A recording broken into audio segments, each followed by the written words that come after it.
Hello everyone, this is Dr. Vijendra Sharma. Now we will discuss about the management process. Let's get straight into the video.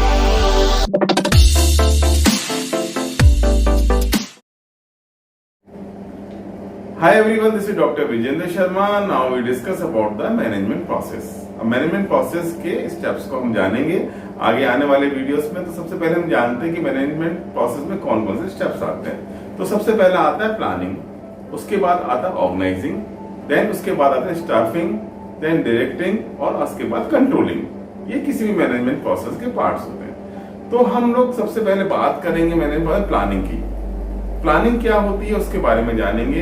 तो हम इसको अब बहुत detail में अपने आगे आने वाले वीडियो में पूरे प्लानिंग को समझेंगे। तो आज हम बात करेंगे सबसे पहले प्लानिंग की। तो प्लानिंग में क्या क्या आता है, फंडामेंटल्स ऑफ प्लानिंग आएगा, उसके बाद ऑब्जेक्टिव्स आएंगे, उसके बाद हम बात करेंगे पॉलिसी एंड स्ट्रेटेजीज के बारे में, फोरकास्टिंग के बारे में बात करेंगे और लास्ट में हम डिसीजन मेकिंग की बात करेंगे। तो ये सब प्लानिंग का पार्ट है। तो आज हम बात कर रहे हैं सिर्फ फंडामेंटल्स ऑफ प्लानिंग के बारे में। तो फंडामेंटल ऑफ प्लानिंग क्या होती है उसके बारे में जानने से पहले हम जानेंगे प्लानिंग होती क्या है। हम प्लानिंग किसको कहते हैं? Planning is deciding in advance what is to be done in future. हमें क्या करना है हमें जानने के लिए फ्यूचर में उसका एक प्लान और प्लानिंग तैयार किया जाता है। कोई भी बिजनेस ऑर्गेनाइजेशन है, एंटरप्राइजेस है, तो सबसे पहले वो एक ऑब्जेक्टिव तैयार करते हैं, उसके हिसाब से उसे प्लान करते हैं। तो प्लान हम इस हिसाब से करते हैं कि हमें कहाँ तक जाना है, हमें किस हिसाब से अपने ऑब्जेक्टिव को अचीव करना है। तो सबसे पहले प्लानिंग के हम प्रोसेस की बात करते हैं तो प्लानिंग का जो है उसमें हमें सबसे पहले जानना पड़ता है perception of opportunities. Perception of opportunities में कि कौन कौन सी अपॉर्चुनिटीज अवेलेबल हैं, ये प्लानिंग की प्रोसेस का पहला पार्ट हो जाता है कि पहले हम ये जाने कि अपॉर्चुनिटी कौन कौन सी अवेलेबल है, उसके बारे में हमें पूरे नॉलेज होनी चाहिए। उन अपॉर्चुनिटीज को हम कैसे अवेल कर सकते हैं, उन्हें कैसे एक्सप्लॉइट कर सकते हैं। तो ये एक परसेप्शन ऑन प्लानिंग का पार्ट हो गया कि अपॉर्चुनिटीज को डिसाइड करना। इसके बाद हम आता है ऑब्जेक्टिव्स, एस्टेब्लिशिंग ऑब्जेक्टिव। तो हम ऑब्जेक्टिव एस्टेब्लिश करें, पहले पूरे एंटरप्राइजेस का, पूरे ऑर्गेनाइजेशन का हम एक ऑब्जेक्टिव डिसाइड करते हैं। उस ऑब्जेक्टिव के बिहाफ पर हम जितने भी डिपार्टमेंट और डिविजन हैं उनके ऑब्जेक्टिव डिसाइड करते हैं और उन ऑब्जेक्टिव्स को हम अपने पूरी स्टाफिंग में उसको डिवाइड और डिस्ट्रीब्यूट करते हैं कि हम उसको प्लानिंग में कौन कौन से ऑब्जेक्टिव उनको अचीव करने हैं, उस हिसाब से प्लानिंग तैयार की जाती है। तो पहले हम फाइनल ऑब्जेक्टिव तैयार करते हैं और फाइनल ऑब्जेक्टिव के हिसाब से हम उसको सभी जितने भी सेक्टर्स हैं, जितने भी डिविजन हैं, जितने भी डिपार्टमेंट हैं, उनको डिवाइड करके सबको दिया जाता है। तो ये होगा एस्टेब्लिशिंग ऑफ ऑब्जेक्टिव्स। देन हम बात करेंगे उसके बाद प्लानिंग प्रीमाइसेस। प्लानिंग प्रीमाइसेस क्या आते हैं? हम प्लानिंग प्रीमाइसेस जो कंडीशंस हैं, जो फोरकास्टिंग है, उस ऑब्जेक्टिव को अचीव करने के लिए उस कंडीशंस को हम लोग देखेंगे क्योंकि इस ऑब्जेक्टिव्स पे हम उन ऑब्जेक्टिव को अचीव करेंगे, किस कंडीशंस पे कौन कौन सी फोरकास्टिंग्स होंगी, उनको हम एनालिसिस करते हैं। उसके अंदर उस हिसाब से हम अपना प्लान उस हिसाब से हम तैयार करते हैं और बनाते हैं। तो हम उसको बोलते हैं प्लानिंग प्रीमाइसेस। फिर आता है आइडेंटिफिकेशन ऑफ ऑल्टरनेटिव्स। अब किसी ऑब्जेक्टिव अचीव करने के लिए बहुत से वेरियस ऑल्टरनेटिव्स हो सकते हैं। उस ऑल्टरनेटिव्स को हम लोग इवेलुएट करते हैं। पहले तो हम डेवलप करते हैं कि कौन कौन से वेरियस ऑल्टरनेटिव्स हैं। किसी ऑब्जेक्टिव से अचीव करने के लिए बहुत सारे मीन्स हो सकते हैं, बहुत सारे तरीके हो सकते हैं, बहुत सारे हमारे पास ऑल्टरनेट हो सकते हैं कि हम उसको कैसे कैसे अचीव कर सकते हैं। उन ऑल्टरनेटिव्स को हम डेवलप करते हैं। सबसे पहले उनको कहते हैं कि इसको डेवलप कीजिए, इस ऑब्जेक्टिव ये भी हो सकता है, एक्स हो सकता है, वाई हो सकता है, जेड, एल, एम, एन, ओ, पी करे बहुत सारे डिफरेंट ऑल्टरनेटिव्स को हम डेवलप करते हैं। फिर उन जो हमने ऑल्टरनेट डेवलप किए जाते हैं उनका evaluation of alternatives next step में जाता है। उनको इवेल्युएट करते हैं। हम उसको जानते हैं कि वो कौन सा हमारे सभी जितने भी ऑब्जेक्टिव्स हैं उनका हमारा टाइमिंग क्या रहेगा, उनका हमारी कॉस्ट कैसे रहेगी, किस टाइम फ्रेम में हम उसको ऑब्जेक्टिव को अचीव करेंगे, किस कॉस्ट के साथ अचीव करेंगे, हमें कहाँ कहाँ कौन से रिसोर्सेज की रिक्वायरमेंट होती। तो वो सारे इवेल्युएशन को हम सभी ऑल्टरनेटिव्स में हम पैरामीटर्स में रखते हैं और उसके बाद बेस्ट ऑल्टरनेटिव होता है हम उसको चॉइस करते हैं। तो नेक्स्ट है चॉइस ऑफ ऑल्टरनेटिव। तो नेक्स्ट स्टेप में आता है choice of alternative. Choice of alternative हम बेस्ट ऑल्टरनेटिव को चूज करते हैं जिससे हमारे को मिनिमम में मैक्सिमम आउटपुट मिल पाता हो। तो वो ऑब्जेक्टिव उस हिसाब से हम अचीव करते हैं। इसके बाद आता है फॉर्मुलेशन ऑफ सपोर्टिंग। फिर हम क्या करते हैं कि जो ऑल्टरनेटिव हमने जो भी तैयार की है उसकी सपोर्टिंग कैसे हम लोग करेंगे, हम उसको कैसे अचीव करें, हमारा क्या क्या तरीका होगा, हमारे क्या क्या रिक्वायरमेंट आएगी, उसको हमारे पास कौन कौन से हमें रूल्स रेगुलेशंस की रिक्वायरमेंट पड़ेगी, क्या हमें गाइडलाइंस देनी पड़ेगी अपने स्टाफ को, हमें क्या क्या प्रोसीजर्स और पॉलिसीज बनानी पड़ेगी, वो सपोर्टिंग्स को तैयार करते हैं। तो rules regulation procedure policy strategies ये सब उसके अंदर हम तैयार करते हैं उसको करने के लिए। फिर हम करते हैं एस्टैब्लिश सीक्वेंस ऑफ ऑल्टरनेटिव्स। फिर जो सीक्वेंसेस हैं उस पे सीक्वेंसेस में हमें उसको तैयार करना पड़े, हमें टाइमलाइंस तैयार करनी पड़ती हैं, किस सीक्वेंस में कब कौन सा काम होगा, कौन सा वर्किंग होगा, उसके बाद वो स्टेप्स में वो काम हो रहा है कि नहीं हो रहा वो भी हमें डिसाइड करना पड़ता है कि उस टाइम फ्रेम में या उस specific time period span of time में वो काम पूरा हो रहा है नहीं, या हमें फिर रीडिफाइन करना पड़ेगा अपना पूरा प्लानिंग। तो वो हम लोग स्टेप बाय स्टेप चेक करते हैं, तो वो हमारा कहते हैं एस्टेब्लिशिंग सीक्वेंस ऑफ ऑल्टरनेटिव्स। तो जैसे क्या है हमारे सीक्वेंस हम जब हम एस्टेब्लिश कर लेते हैं तो हमें पता है कि किस स्टेप में हमें कहां पर होना हो चाहे।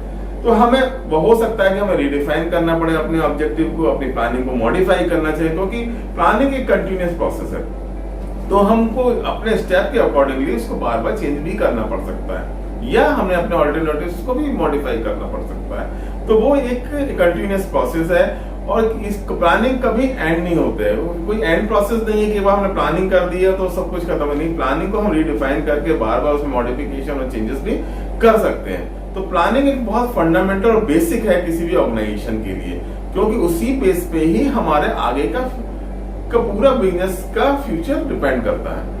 तो प्लानिंग क्या हो गया, planning is deciding in advance what is to be done in future. तो फ्यूचर में हमें क्या करना है वो हम पहले से डिसाइड करते हैं, उसका एक रोड मैप तैयार करते हैं, उसके लिए ऑल्टरनेटिव तैयार करते हैं, और उसको कैसे कैसे अचीव करना चाहिए उसको एक सीक्वेंस तैयार करते हैं, और उसके अंदर बहुत सारी चीजें रूल्स रेगुलेशन पॉलिसीज स्ट्रेटेजीज सब प्लानिंग का पार्ट होते हैं। प्लानिंग की बात करी अभी हमने, तो प्लानिंग कौन कौन सी होती है पहले हम ये जानेंगे। प्लानिंग होती है, पहले सबसे बात करेंगे हम स्ट्रेटेजिक प्लानिंग। स्ट्रेटेजिक प्लानिंग है बिजनेस की स्ट्रेटेजीज पे डिपेंड करती है कि बिजनेस को कैसे रन करना है, आगे स्ट्रेटेजी कैसे लेनी है, उनका पूरा एक फ्रेमवर्क तैयार होता है। उनको फॉरवर्ड इंटीग्रेशन में जाना है कि बैकवर्ड इंटीग्रेशन में जाना है, स्ट्रेटेजीज क्या होंगी उस ऑर्गेनाइजेशन की, तो स्ट्रेटेजिक प्लानिंग का पार्ट है, वो टॉप मैनेजमेंट का पार्ट है। टॉप मैनेजमेंट हमेशा स्ट्रेटेजिक प्लानिंग करता है। तो एक तो होगी स्ट्रेटेजिक प्लानिंग, उसके बाद आता है कॉर्पोरेट प्लानिंग। कॉर्पोरेट प्लानिंग में हम ये डिसाइड करते हैं कि दूसरे जो जितने भी बिजनेस के हमारे डिविजन्स हैं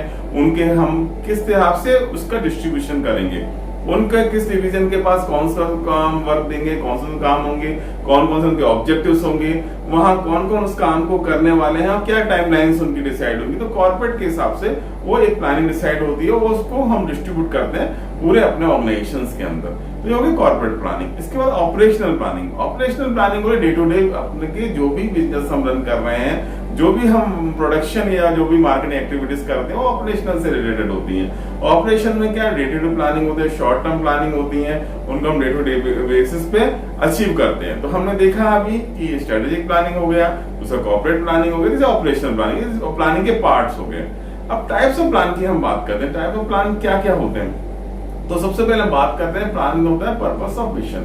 पर्पस ऑफ मिशन क्या है किसी ऑर्गेनाइजेशन का, तो सबसे पहले ऑर्गेनाइजेशन अपना पर्पस ऑफ मिशन डिसाइड करता है। ठीक है, हम बोल सकते हैं ऑब्जेक्टिव्स भी बोल सकते हैं, गोल्स भी बोल सकते हैं, और एक पर्पस है, उनका इंटेंशन है कि हमें क्या करना है अपने बिजनेस के साथ में। तो एक प्लान हो गया पर्पस और मिशन से रिलेटेड। फिर उसके ऑब्जेक्टिव्स डिसाइड हो जाते हैं कि उस पर्पस और मिशन को कैसे हम अचीव करेंगे, हमारा ये इंटेंशन है, हमारे को हम जो बिजनेस एस्टेब्लिश करना है इस पर्पस से मिशन से और हम एस्टेब्लिश कर रहे हैं, और उसको अचीव करने के लिए हमारे ऑब्जेक्टिव्स हैं, उन ऑब्जेक्टिव्स को हम डिसाइड करते हैं। देखिए, जो पर्पस मिशन की बात करते हैं वो क्वालिटेटिव मैटर में बात करते हैं, जो ऑब्जेक्टिव्स की बात करते हैं वो क्वांटिटेटिव मैटर में बात करते हैं। तो वो ऑब्जेक्टिव्स हो गए। इसके बाद हम उसकी स्ट्रेटेजीज एंड पॉलिसीज तैयार करते हैं। तो उस ऑब्जेक्टिव अचीव क्या क्या हमें स्ट्रेटेजीज रहेंगी, क्या क्या हम पॉलिसीज बनाएंगे। पॉलिसीज क्या है, गाइडलाइन है हमारे सभी ऑर्गेनाइजेशन में जितने भी काम करने वाले लोग हैं उनके लिए, उस गाइडलाइन में काम करके वो स्ट्रेटेजी को अडॉप्ट करके वो ऑब्जेक्टिव तक पहुंचेंगे। तो ये हमारी स्ट्रेटेजीज पॉलिसीज होगी। इसके बाद प्रोसीजर्स एंड रूल्स हो गए। प्रोसीजर रूल्स सर्टेन गाइडलाइंस हो गई। गाइडलाइंस के कि किनको किसी प्रोसीजर को के तहत हम काम करके हम किसी चीज को कैसे कर सकते हैं, किसी वर्क को कैसे परफॉर्म कर सकते हैं, उसका एक प्रोसीजर है, एक रूल है, उसका एक रेगुलेशन है। उसको हम अडॉप्ट करके हम पूरा का पूरा उसको अडॉप्ट करके उस काम को कर सकते हैं, अचीव करेंगे और ऑब्जेक्टिव्स को अचीव करने में उसका महत्वपूर्ण रोल होता है। तो ये हो गया हमारा रूल्स हो गया। तो इसके बाद आप बात करें प्रोग्राम्स एंड प्रोजेक्ट्स की। अब कौन कौन से प्रोग्राम्स उसमें डालेंगे, कौन कौन से प्रोजेक्ट्स रहेंगे उसको अचीव करने के लिए, वो पूरा एक डिसाइड किया जाता है। ये प्रोग्राम्स के तहत ये प्रोजेक्ट्स हम लेके आएंगे, वो ऑब्जेक्टिव्स को हम ऐसे अचीव कर सकते हैं। लेकिन सबसे बहुत इंपॉर्टेंट पार्ट होता है इस प्लान का, वो होता है बजट। बजट क्या है, हमारा क्या बजट रहेगा उस ऑब्जेक्ट को अचीव करने के लिए, उस पर सब कुछ डिपेंड होता है। तो बजट भी डिसाइड किया, बजट का एक प्लान अलग से बनता है। तो बजट का प्लान हो जाता है, फिर प्रोग्राम एंड प्रोजेक्ट्स के प्लान हो गए, प्रोसीजर रूल्स के प्लान हो गए, स्ट्रेटजी एंड पॉलिसीज हो गई, ऑब्जेक्टिव्स हो गए, पर्पस एंड मिशंस हो गए। तो ये पूरा हमारे टाइप्स ऑफ प्लान के अंदर आया। तो आज हमने पूरा फंडामेंटल ऑफ प्लान के बारे में पढ़ा। इसके बारे में नेक्स्ट वीडियो में हम आगे ऑब्जेक्टिव्स के बारे में पढ़ेंगे। Thank you very much.